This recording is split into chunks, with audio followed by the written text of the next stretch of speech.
اگر بلی دودھ پی لے تو کیا اس دودھ کو استعمال کر سکتے ہیں کہ نہیں؟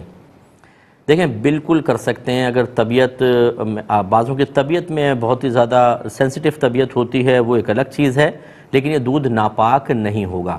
میرے آقا صلی اللہ علیہ وسلم ایک دفعہ وضو فرما رہے تھے، ایک بلی آئی تو رحمت کونین صلی اللہ علیہ وسلم نے وضو کا پانی اس کے سامنے کیا، اس نے اس میں سے پیا، اور رحمت کونین صلی اللہ علیہ وسلم نے اسی پانی سے وضو کیا۔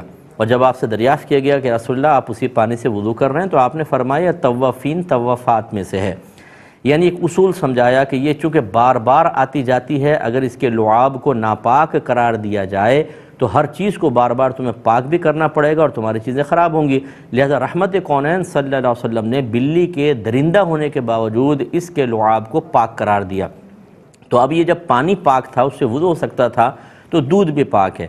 بس اب وہی مسئلہ ہے جو میں نے آپ کو عرض کیا کہ بعضوں کی طبیعت بڑی نازک ہوتی ہے اور وہ اس کو لائک نہیں کرتے ہیں، تو پھر وہ نہ پیے، لیکن کسی اور کو آپ صدقہ کر سکتے ہیں۔ اسے نہ بتائیں کہ بلی نے پیا ہے، آپ دے سکتے ہیں، اس میں شرعاً کوئی حرج نہیں، لیکن اس کو پھینک نہیں سکتے ہیں کہ آپ یہ سوچیں کہ یار میں خود تو استعمال نہیں کر رہا ہوں، دوسرے کو دوں، پھینک دوں۔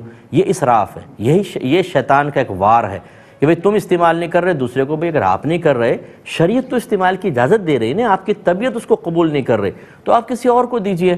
اگر آپ اس کو پھینک دیں گے تو گناہ گار ہوں گے۔